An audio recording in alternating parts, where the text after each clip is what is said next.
Welcome back, everyone. Science Saturday. This morning we're at the Science Center with details on an exhibit that is going to take us into the future. What Arizona might look like in the year 2045, which really isn't that far away. Stop it. Yes, it is. It's very far away. It's the future. Joining us this morning, we have Evelyn from the Arizona Science Center, but we also have Paul Martin joining us from the School for Future Innovation in Society at Arizona State University. We appreciate the both of you joining us this morning. There's a lot to talk about. I want to start, though, with a kind of a big question. When is my life going to start looking more like the Jetsons? I want, you know, the treadmill over the side of the building. He wants the flying car so he doesn't have to worry about anything. I want Jetson life. Are we close? Well, we're definitely working on it.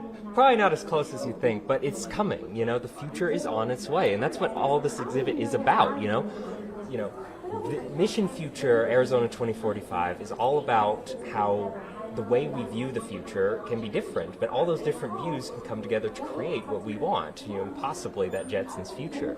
But, you know, we in partnership with ASU, Paul Martin's team, and NISNet have tried to give that ability to view the future to the public here at the Arizona Science Center. Well, let's talk about 2045. What will we see in Arizona? What will be different?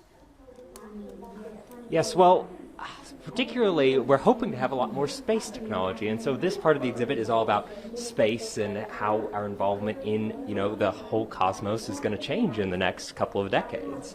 And so we want people to make their own little spaceships, test them, make sure they can fly, make sure they can explore the universe all together. Oh, that's cool. Wow. You guys always do such we've had a lot of school. You do such a great job of making it all interactive like this. It's not just the information, it's how you work with that information. Yeah, no, we at the Arizona Science Center, we want to make sure that students can engage hands-on. You know, we are a place for learning, and they're going to learn best if they can build small models. If they can see air interacting with something, they can learn a bit about aerodynamics. That's great. Can we bring Paul in over here from ASU? How did you kind of get involved in all of this? How did you work with the with this and making it so, you know, visual and trying to understand the future? Well, you know, our school and our center at ASU is really all about the future, and that we can make the future if we're thoughtful about it. We are going to make the future, and so this was an idea of letting people think about what kind of future thinkers they are. And there are different types of future thinkers, and there are different types of thinkers that it's going to take to build a good future and a positive future for us all. Pretty incredible. Tell us about the exhibit, how long you guys will be there, how people can see it.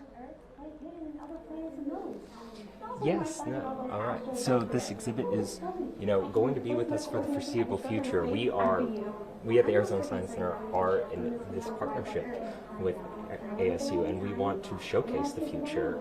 It'll be here for a pretty long time, and it's great. You know, you can just come visit us downtown, right across from Chase Field, near Heritage Square, and you're more than welcome to swing by and see Mission Future Arizona. All right. But get here before 2045. Yeah, please get here before 2045, because then it becomes Mission Past. All right, that's good advice. Good advice. Thank you so much. I'll take my flying car there. Yeah. I'm gonna hit that year. We'll be right back, everyone.